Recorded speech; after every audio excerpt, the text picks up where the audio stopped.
addressing online harassment in Pakistan, and to see what was missing, and sort of offer those services. As it turns out, a lot was missing, uh, and as we sort of engaged with the structure and the existing system even more, we realized that there are a lot of problems with not only like how the system and the processes are managed, but also how they're like sort of on the ground what is happening, but also there were problems with the very conception of these systems as well. So when we started out the helpline, it was sort of born out of like this sort of passion and like sort of recent events that had sort of occurred just before we started to like plan to establish the helpline. So I don't know if a lot of you have heard, but our major impetus was the killing of a social media star in Pakistan, who was specifically targeted through an honor killing. Her own brother took her life, and her name was Kandil Baloch. So after that, and in the ensuing sort of debate that it generated, we felt that it was very important to address this issue head on, and to sort of reach other women who were literally losing their life because of online harassment. And from an advocacy point of view, we realized that it was a very good opportunity to sort of to kickstart that discussion, because when an event like this happens, it becomes much more sort of, it's within the public discourse, so you can sort of join the conversation and try to make it more nuanced. So in addressing online harassment, so I really want to highlight three different issues, which might seem, so I'll be using examples from our helpline and our experience in Pakistan, but from the little that we know about like the region, especially South Asia, these issues are cross-cutting, and they're actually experienced in other countries as well. So first of all, like the way that online harassment currently in Pakistan is being addressed is through the criminal justice system. So the only place that you can go to for redressal if you have experienced online harassment is through by filing a complaint with the law enforcement agency, which is the Federal Investigation Agency, and specifically their cybercrime unit. So there are a lot of problems with that, because once the only sort of mechanism for redressal for online harassment becomes the criminal justice system, all the problems that women face and sexual minorities face within that very structure then are sort of grafted onto the issue of online harassment. So, and also within Pakistan, because I think because of lack of resources, it was felt that the only law enforcement agency that can address this is the Federal Investigation Agency, which only has cybercrime offices in 4 major cities of Pakistan. So that means that if you're not living in an urban center in Pakistan, you will actually not have access to these services. You have to physically go to these offices to file a complaint, and if you can't do that, then tough luck. So part of with the helpline, one of our major sort of goals was to fill that gap. And so, frankly, when we started out the helpline, we didn't know how to do that, like exactly. But we've sort of developed a system with the FIA where whenever a complaint from outside these 4 major centers comes in, we have a referral network in 3 major cities and one where we're physically situated in, and we try to get power of attorneys from the victims, and we sort of pursue the case on their behalf. But this is not a long-term solution. This has to be this is supplemented by advocacy that we do to make sure that there are more offices that are geographically dispersed, so that people can just the simple act of filing a complaint can be done. And this is a problem that because and it's not just a problem in Pakistan. Like from what I understand, like even in India, if you go to a normal police station and sort of try to file your complaint, there's no capacity at the local level to address this. So we sometimes struggle with this. Like, should we advocate for more officers that are ill-equipped to investigate cyber crimes and cyber harassment? So this is an issue because the only sort of redressal is through the system. So there was no sort of holistic strategy that was developed to make sure that online harassment is addressed. So these efforts are then complemented. Another major issue within this is that the law that was created to address online harassment, it also fits in a larger structure of paternalistic legislation that is enacted by the state to sort of address gender issues. So, and this is indicative of most legislation, that even the title of like most of this legislation is like is protection of women against dash. So even with this law, it creates a sort of, for people like us who are advocating for online harassment, it creates a sort of double bind for us, because we're encouraging people to use a law that we ourselves resist. So that creates a sort of like, and we get criticized a lot for that, for this sort of seeming contradiction. And the law itself, the sections specifically addressing online harassment, are also quite problematic and are regularly used by the state to clamp down on dissent rather than online harassment. So because it is framed within this larger paternalistic notion of decency, of how a victim should look. So, and these are experiences that are coming, like, we get complaints for online harassment, but we also get complaints against law enforcement authorities handling online harassment. So what happens a lot of these times is that when if a victim who fits into that notion of the state of a victim goes to the FIA, they're sort of given space. Sometimes the FIA also they have also encouraged us to send them high-profile victims because they don't have enough resources to actually tackle the problem at a larger level. But what they try to do is, because the law has attached big punishments like for like up to 14 years for these crimes, they try to make examples of people. And you don't need to be sort of an expert in the criminal justice system to know that this sort of deterrence tactic does not help or address the issue at a systematic scale. And also what happens is that a lot of, if you don't fit into that narrative of someone that sort of the state, like there's also like when the legislation was being passed, like the intention of the state was also sort of manifest in like the language that they use, like we need to protect our daughters from online harassment and things like this. So when somebody goes to the FIA and they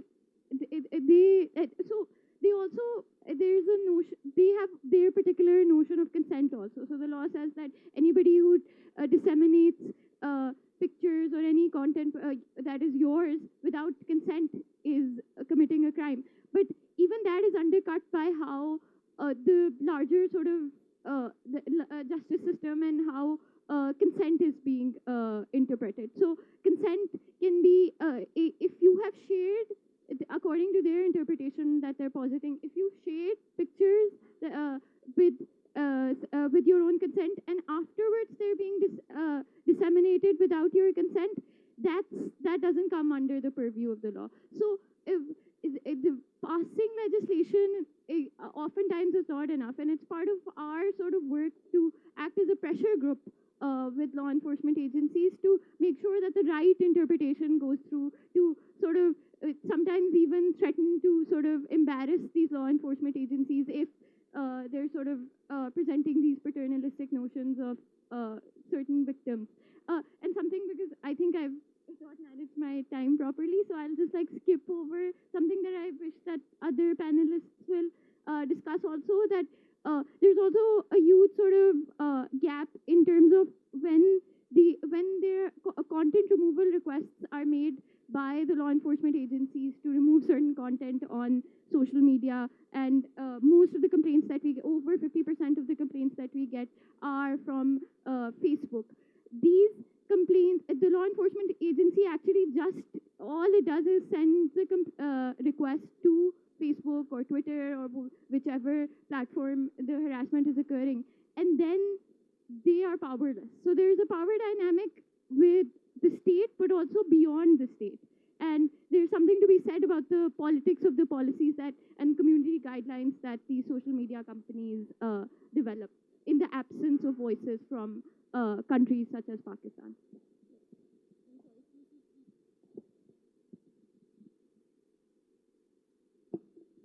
Yeah, thanks, Brian. Definitely, it is one topic where heated debates are happening across the world, and I understand that it's very difficult to restrict yourself to sometimes. But then we have only 1 hour to discuss the topic, so we have to restrict ourselves. Okay, thank you. You specifically talked about aspects within the criminal judicial system which are useful. The other aspects like non-state responses, which also can be used, which I'm sure other panelists will be talking about. I mean, you couldn't because of lack of time.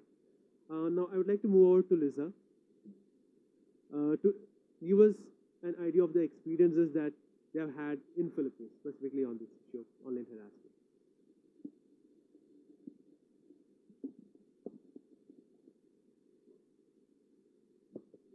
Okay, good afternoon, everyone. So I will be sharing with you the strategies that we have done in the Philippines. Of course, when we talk about the Philippines, we have several laws already that deal with issues of violence against women, as well as electronic violence against women. Examples of these would include the anti-violence against women and children. We have the anti-trafficking law. We have the Magna Carta of Women. We have the Anti-Photo and Video Voyeurism Act. And then we have pertinent laws that are included in our revised penal code. But then when we look at laws, these are unable to catch up with technology. There is so much that is happening online. There's so much violence, abuse, and harassment that is happening online. At the same time, we feel that there's a need to review existing laws and also the bills that legislators are coming up with, because we feel that they are, rather than support women, they are quite repressive, and perhaps they might even curtail freedom of expression.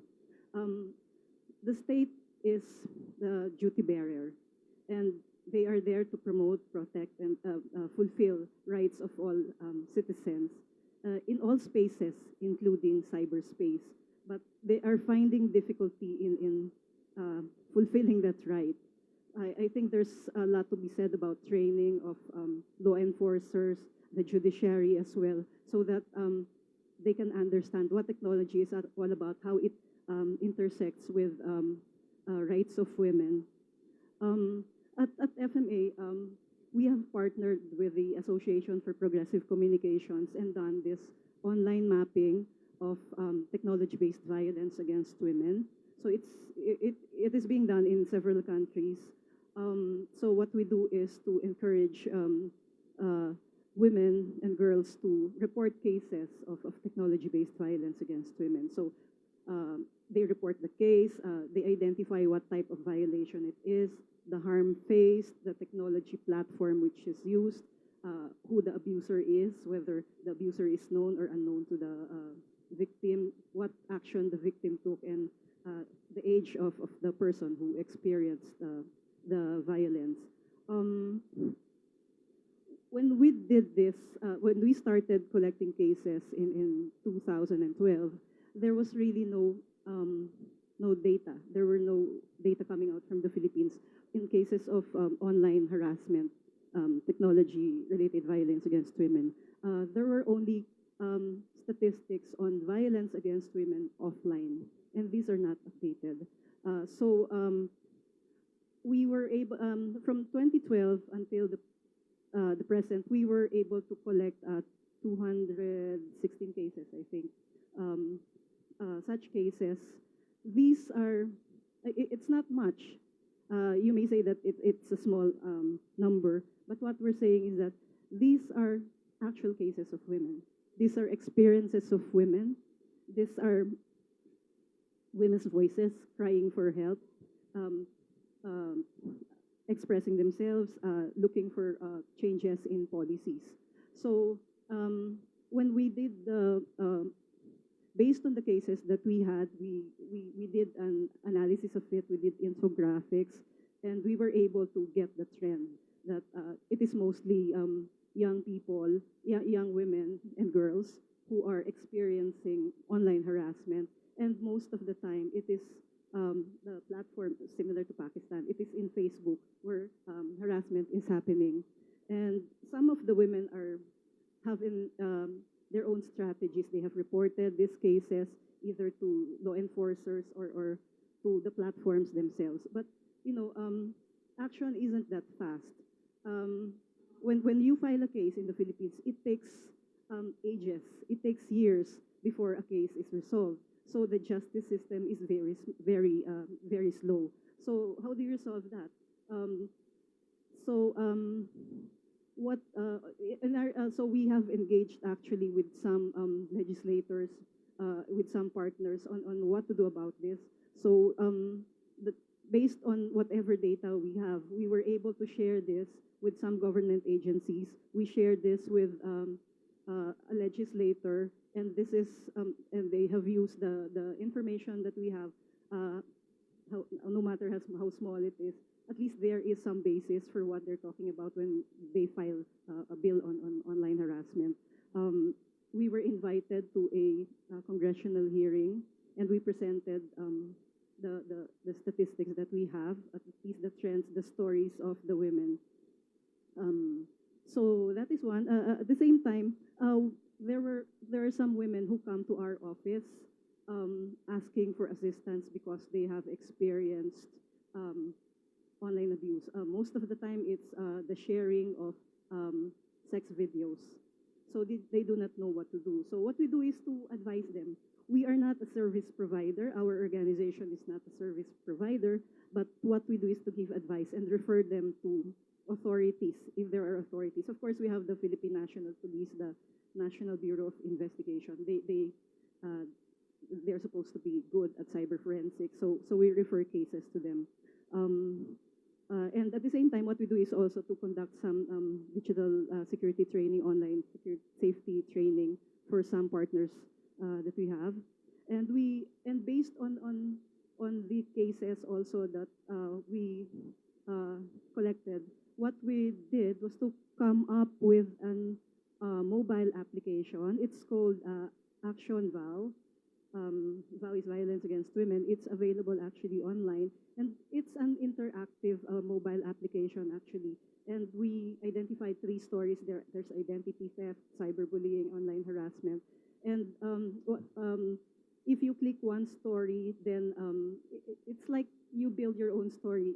What do you do if this thing happens to you? Do you report it to law enforcement? If you report it, then this is what happens. If you don't report it, then what happens to you? And then we also have some tips there on what to do in case you are cyberbullied, and then we also have, we identified some laws that can be used in case, whenever there are cases. And then we also included some numbers there of law enforcement agencies that can help even when women would want to file cases.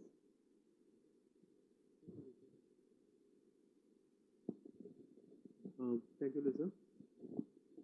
So that gave us some view about the issues that Melissa and her team is facing in Philippines. It's almost the same across the region where we have problems with the criminal justice system, and it takes forever for cases to be finalized and a final judgment to be arrived. Going over to Vaishali, you have done an extensive study as far as the Indian landscape is concerned and conducted a lot of interviews. Could you please explain the learnings from these interviews and maybe a few instances, the kind of harassment people have faced, and your answers? Sure. So at SSLC.in in India, we have been working on the issue of online harassment on 2 levels. last year in November, we released a report, a copy of the report is there outside on the table, on online harassment, studying this aspect in the form of a censorship issue. So we have this problem of people, since most of us are there on internet, on social media platforms these days. So we are participating in all those policy issues that the government is making. So whenever a government comes up with a new policy, coming up with new laws, so it is natural for us as citizens of a country, a democratic country, to participate in the discussions and give our opinions. Now, the government, as a measure of censorship, you can say, it has started censoring the discussions that we have been having on social media platforms. So whenever you engage in some meaningful policy discussion, if it is against the views of the government or against the views of the majority, not just the government, so it will kind of censor that discussion that is going on, and it might also book you under the Indian laws. So we did a study and last year over time. So we conducted interviews of relevant stakeholders from different areas, including the legislators, journalists, civil societies, actors, and the targeters of the online harassment. And we came up with certain findings. So with respect to the part wherein we have to approach the law enforcement agencies, there were a number of criticisms that were reported. So while in an interview with a police officer, they said that because these online harassment, these reports, they generally involve social media, which have their servers located in maybe different countries. So they generally face jurisdictional issues. And because of which, if they want certain information regarding the perpetrators of the crime, they refuse to give you the information. So there was recently a very well-known incident in India as well, wherein a person who was a female who was abused on Facebook, she wanted to have information regarding the people who were putting up some post, some abusive posts regarding her. So she tried to approach the Facebook authorities, but she could not find information because apparently the people over there, they did not have access to all those information. The service was located in another country, and therefore they could not give her the information.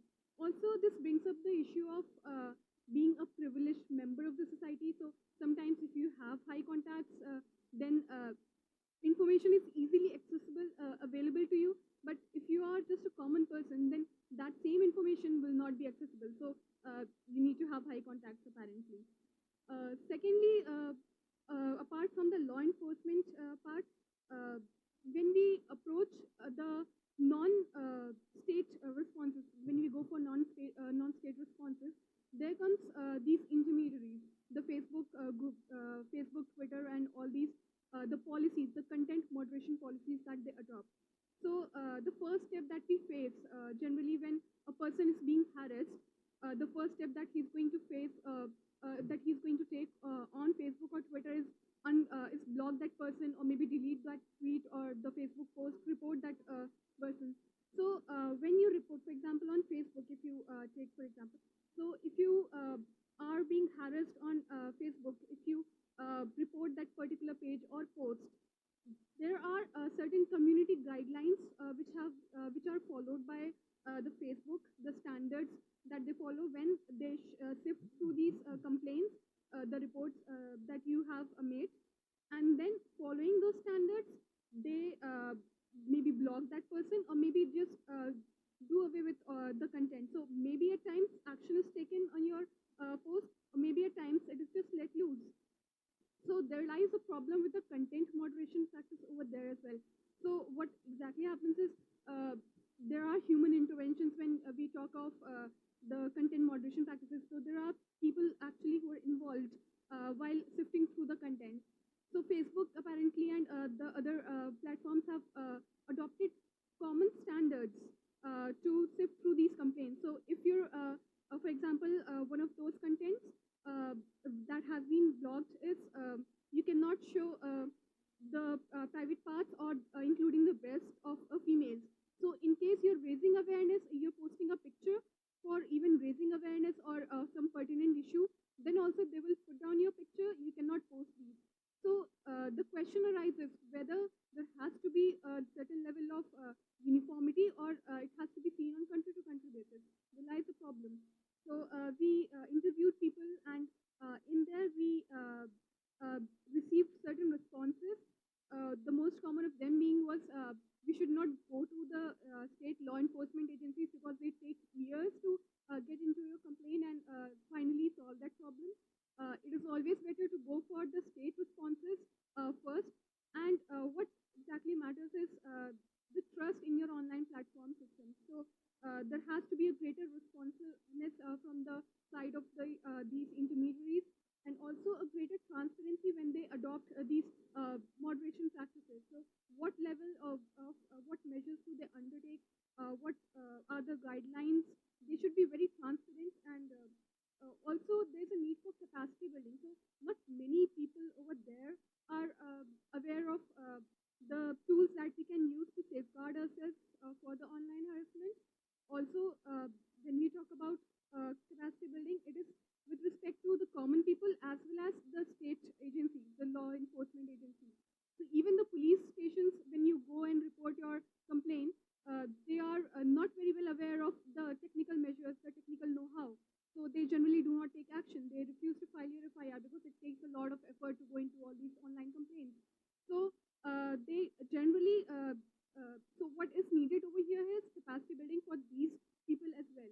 So at SFLC, we have also been undertaking workshops to make people aware of how to approach law enforcement agencies and what recourses we will have exactly in such cases.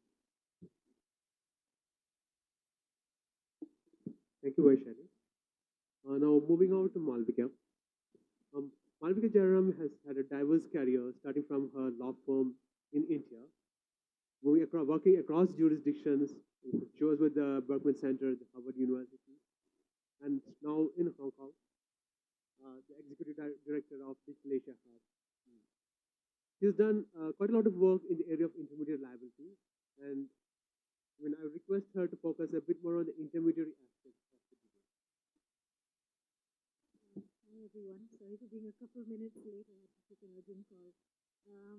I actually wanted to step back a little bit and talk about sort of from a research perspective and an academic perspective how we can tackle some of these issues, or even what are the questions that we should be asking. And I think a lot of it will come back to platforms, but I wanted to sort of frame it more generally. So there was a wonderful workshop that the Media Lab at MIT hosted last year, which actually tried to explore a lot of these questions. It didn't have as much of an Asia focus within it, which I wish it did.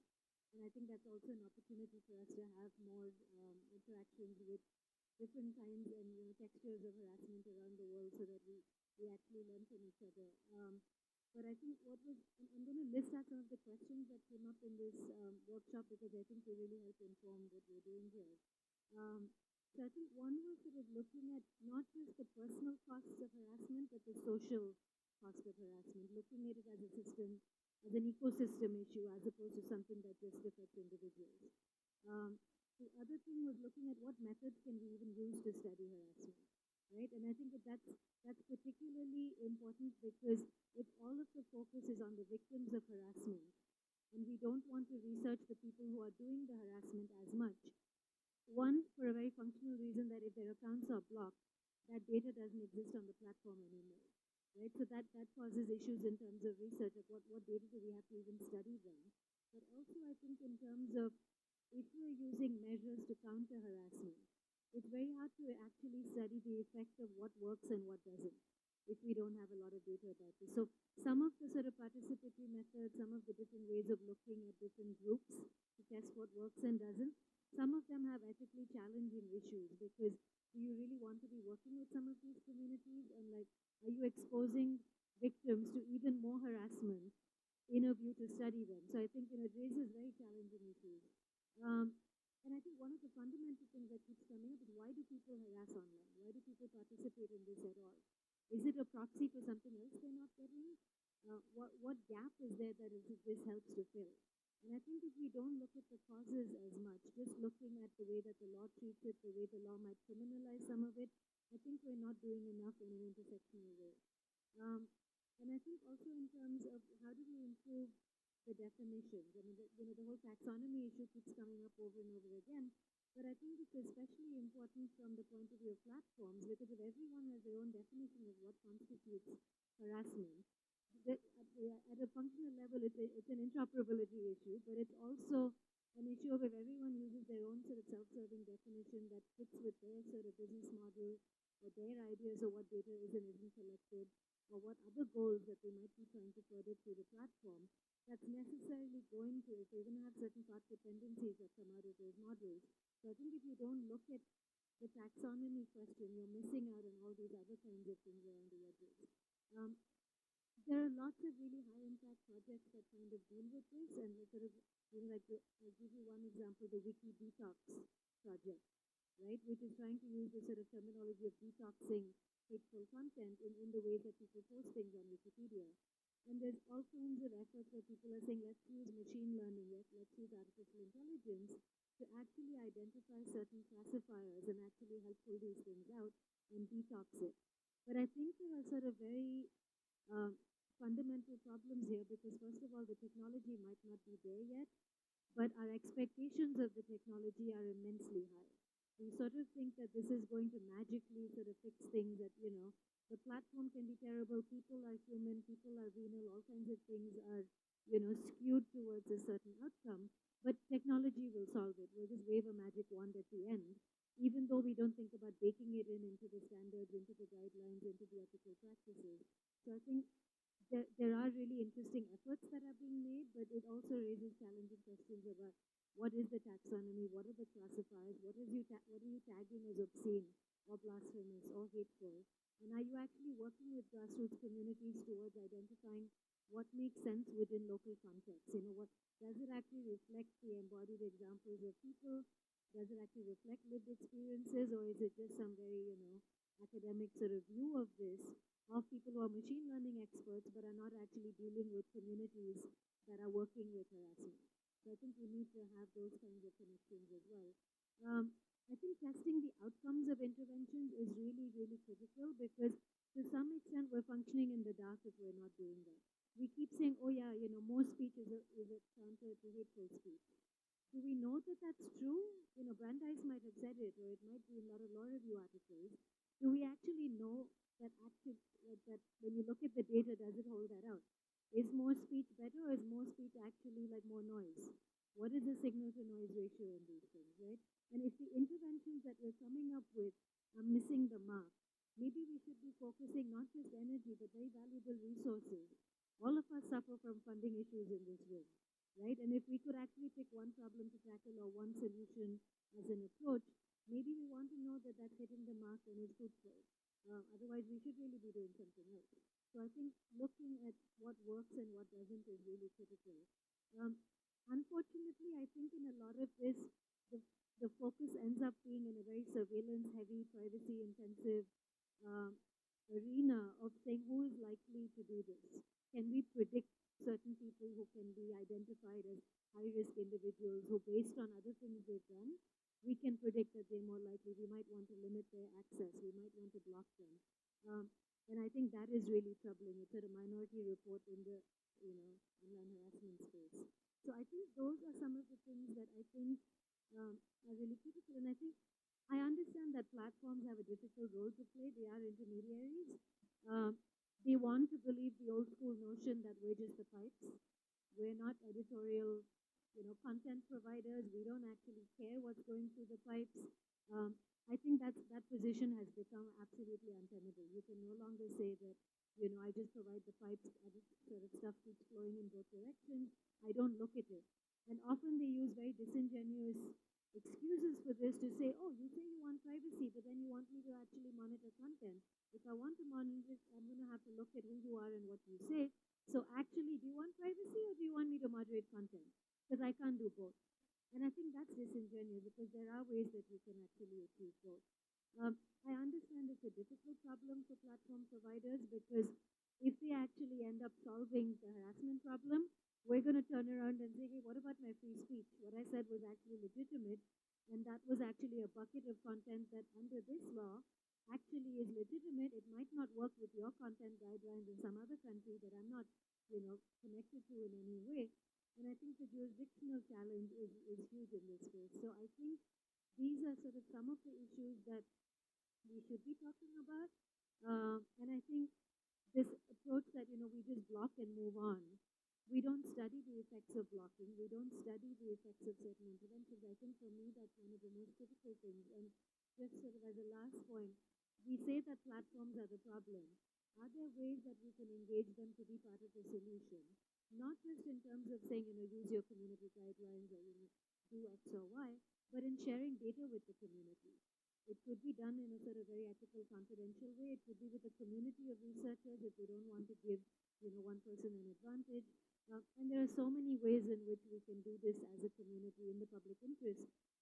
If only they could tell us, this is what this person did once they were blocked, or this is how they responded to these videos about this, or these are the things they posted afterwards. We don't need to know their names or where they live or where they come from, but it would be really useful to see some of the very finely grained empirical data in this space. And I think that's something that only the platforms hold. So it would be really useful to see that. Thanks, Malavija. In fact, it is in the interest of the platforms themselves to ensure that this remains a safe space.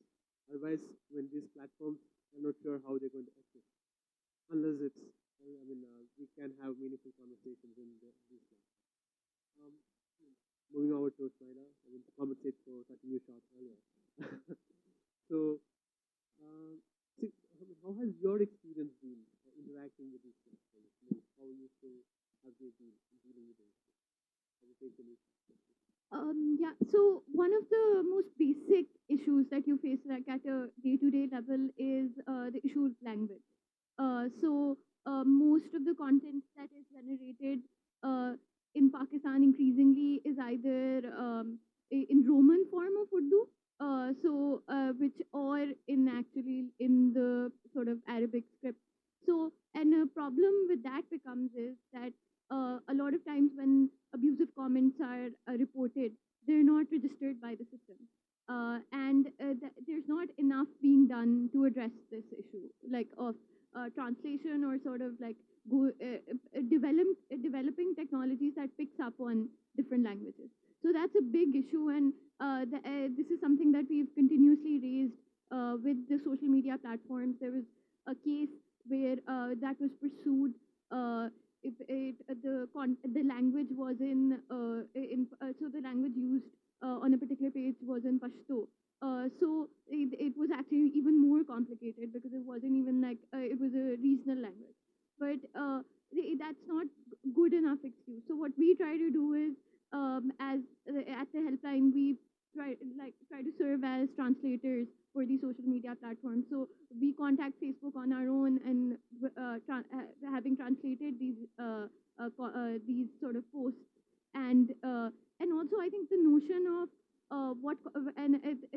you raised a very good point about what constitutes harassment, and the problem with the sort of overarching sort of definition is that oftentimes what what is harassment and like the consequences of harassment depends on the cultural context. So in Pakistan, sometimes somebody sharing a photo, a perfectly sort of innocent photo for someone who belongs to the Western context can result in certain, can even result in offline violence. So sort of translating that sort of context, we also like that's for us at times. Like these are not easy questions.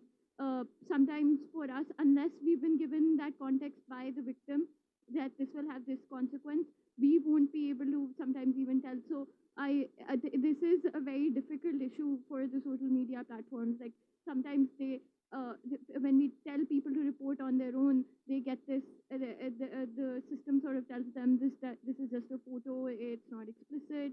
So that really needs to be addressed, because we've had cases where family members have found pictures posted somewhere, and somebody like sort of at a school function took them.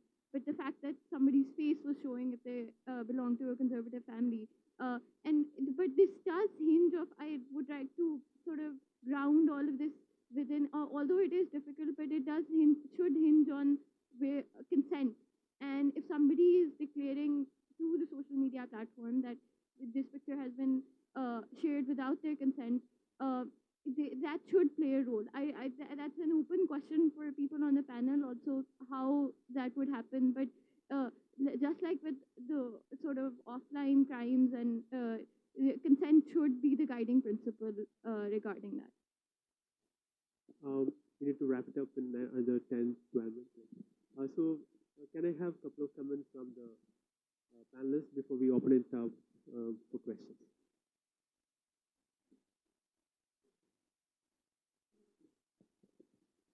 Keep it short, like sentences. So the couple of points raised by Malvika and of course Shmaila have very pertinent as to how do we define harassment, and the point about the harassment policies, about content moderation practices, whether they should be, as I said, whether they should be uniform or they should be country specific or cultural based, because what may be harassing for one person may not be harassing for the other. So that varies from person to person. So how do you actually base it on maybe sort it out, the issue? So I think these are certain issues, also including the issue of jurisdiction, which need to be addressed and which need to be discussed, so that the cyberspace can be made a secure place to have a conversation. And I would just like to point out that most of the time when when we hear of cases of harassment of women, the burden is on the women. They should protect themselves. They should have used privacy in the whatever platform they are using. They should be knowledgeable about online safety, etc. But the onus should not lie on the woman only. So what is the state doing as well? Is it addressing the issues of women? And it goes deeper, actually. We have the problem isn't just online, offline. It's what kind of society is there.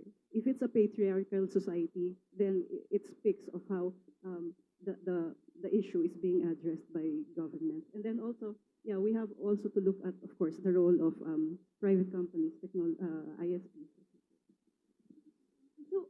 So I always am wary of mentioning sort of conservative values as to sort of make this larger point about cultural context. This should not obviously be an excuse to feed into more paternalistic laws that sort of codify regressive values. That's why I've mentioned consent, and I just want to preface the discussion. Fair enough. I'd rather hear from people about what they're concerned about. So yeah, we'll open it for questions.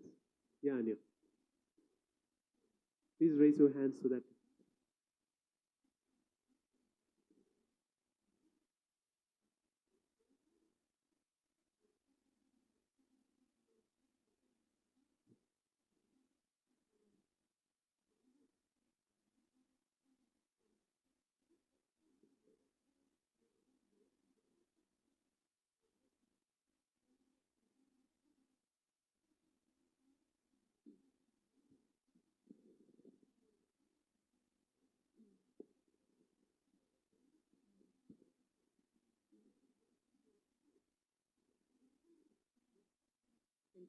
If we start to break that down much more, I think we might also be able to get out of that fix in terms of what to do.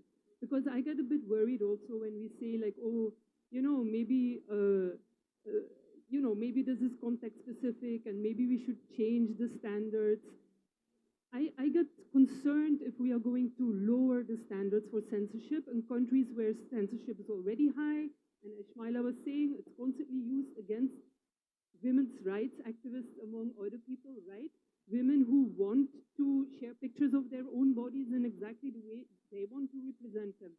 So if you start to break it down more, is there a difference between where the speech takes the form of words and where the speech takes the form of image? If it takes the form of image, is it actually privacy rather than censorship that we should harp on? And in many of our countries, privacy protections aren't actually that strong. Governments aren't so enthusiastic to implement them, but they often recognize online abuse as an issue, partly because it makes them look good. So, is there then perhaps a way forward in using privacy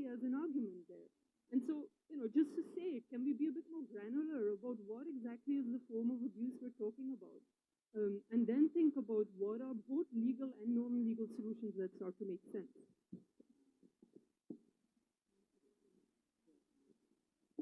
I think we'll take a few more questions before we cover and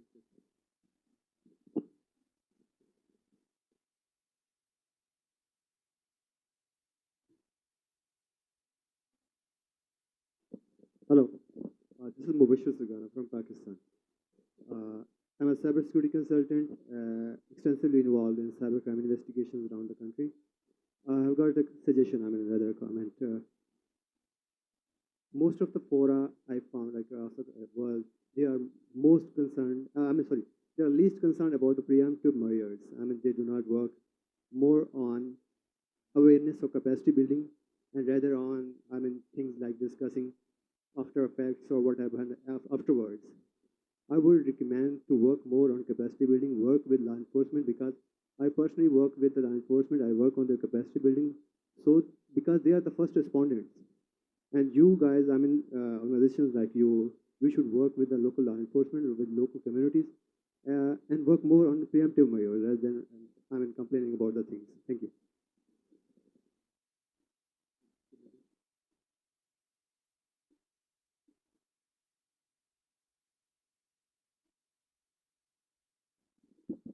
Hi, thank you for everything you've shared. My name is Sachini and I'm a women's rights activist from Sri Lanka. So I just wanted to, it's a comment, but also to kind of get your perspective as well. I think we talked about a lot of reactive solutions, but I was also wondering whether you're also looking at more proactive and preemptive strategies. So for an example, things like comprehensive sexuality education in schools or relationship education, which deal with things like concepts like consent already. So, and again, there are different kinds of activists, advocating for the implementation of things like that. So whether working with people like that to ensure that these things also, the scope of curriculums like that are expanded to include these kinds of issues as well, whether those are also the kind of strategies you're exploring. Thank you. if you could the answers. I'm sorry we're running out of time, so I don't think we can take more questions. You can talk to us personally. But for the first question, I thought that's a very, I think that's a good approach to take, talking about privacy, because this was something that I think was discussed in earlier sessions as well. These are not just gender-based issues. This should be integrated into wider debates around privacy, pushing for data protection laws, and rights activists can take the lead, especially digital rights activists who work on gender issues can highlight these particular issues to then work for a comprehensive sort of, because there is no data protection law in Pakistan and in India as well. So and a lot of other jurisdictions. So this can be something that, and I really like the sort of top-down approach, that's what the sort of also feminist method also says, that you should build on lived experiences of women to then come to, the law should reflect those experiences rather than the sort of a top-down approach. Regarding I completely agree with the third question about the problem with sort of curriculum design around sex-based education is that for it to be sort of integrated into the public school system, at least in Pakistan, I don't see that happening anytime soon, because we don't have, there were efforts in a private school recently to include sex education in the curriculum, and that opened up that school to a lot of security issues from clerics and sort of militants. So that conversation was sort of shut down. So hopefully we can find a way to integrate it without maybe that is something that definitely needs to be looked into. In our experience, when we try to talk to the FIA, the law enforcement agency in Pakistan, about capacity building, that's something that we've actually proposed to them. We worked on a whole proposal and everything.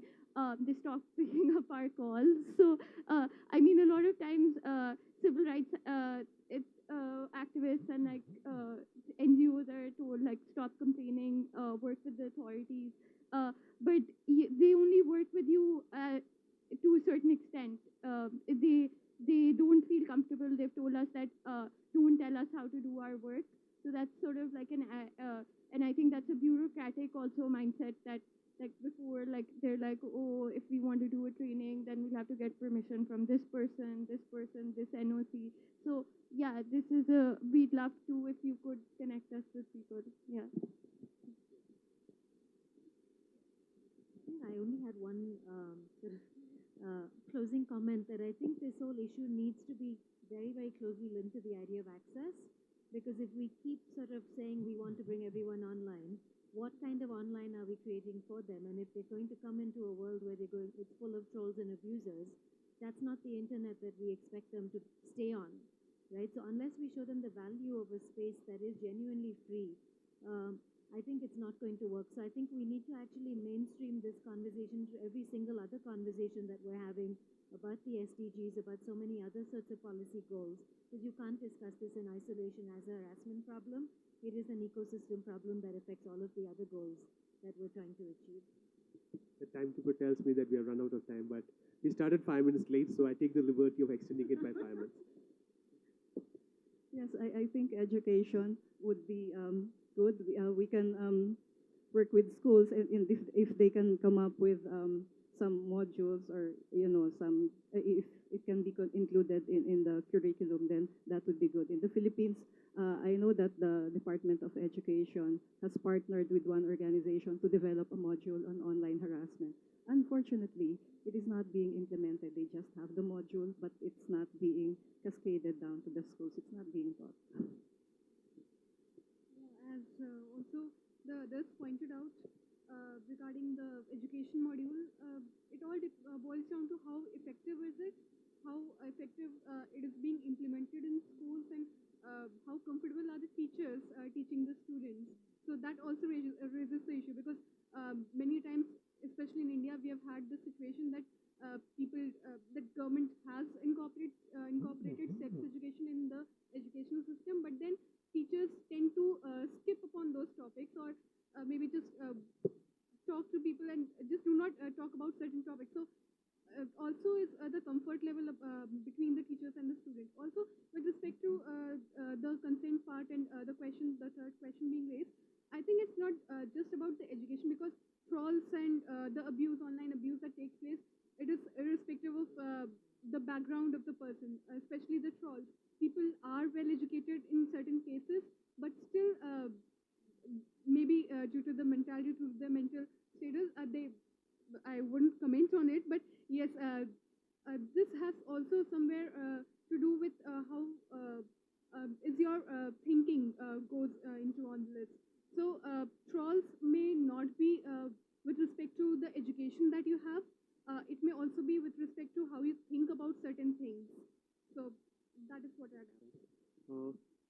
Malviya, what's last comment? Well, I just wanted to say that I think we need to be really creative. I think also going to Anya's point, we need to be really creative in what we think of as education. It's not just curricula in schools.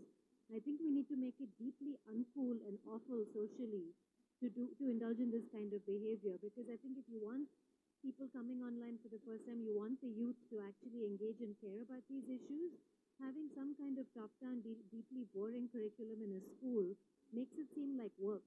I think, so I'll give you a great example. Gillian York and Jake Applebaum gave a great talk about encryption and why it's necessary. And, you could send people to sleep discussing encryption, and it's really hard to do if you're not tech savvy.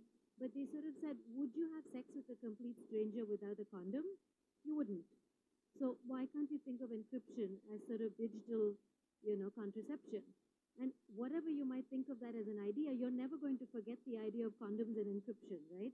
And there are so many ways that we can mainstream this idea of, of hating on trolls, of saying abuse is just so uncool and unhip, and like, I don't talk to trolls. I don't have friends who abuse, right? We need to use pop culture. We need to, work with influencers, with rock stars, with all kinds of cool people. We need something that can be put on a T-shirt, right? Not in a curriculum. So I think there are ways we can work as a community to make it deeply uncool to abuse. Yeah. On a closing note, See, this is a topic where all of us are kind of trying to learn. Normally, it's very clear about starting with the definition of harassment. What could constitute harassment? So it is, even the intermediaries, they are trying out various ways in which harassment can be contained online.